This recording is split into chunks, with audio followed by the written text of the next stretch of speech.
Columbus voyaged to South America on July 31st, 1998.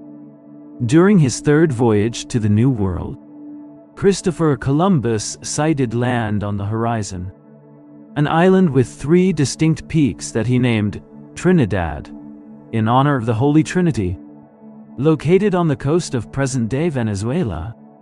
However, the crucial event occurred shortly thereafter, when he sailed through the waters of the Gulf of Paria and came across the mouth of the Orinoco River.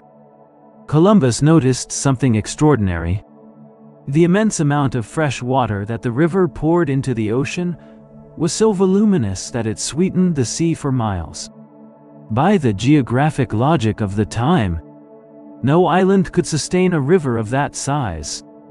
Such a flow of water could only come from a gigantic continental landmass. It was at this moment, in the days that followed July 31st, that Columbus realized, and wrote in his diary, that he had found an other world, Otro Mundo, a massive land to the south of the islands he already knew, Caribbean. He was so impressed by the beauty of the vegetation, the abundance of fresh water, and the mild climate that he even theorized that he had found the site of the biblical Garden of Eden, the earthly paradise. Although Columbus died still believing, he was on the periphery of Asia.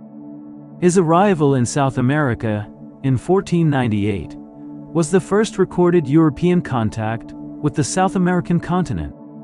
This event drastically expanded the mental map of Europeans, who began to understand that the discovered lands were not just an archipelago, but a vast and unexplored new continent, paving the way for the future explorations of Amerigo Vespucci and the colonization of South America.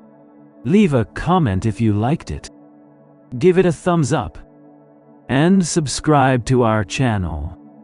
Every day there's a new video for you.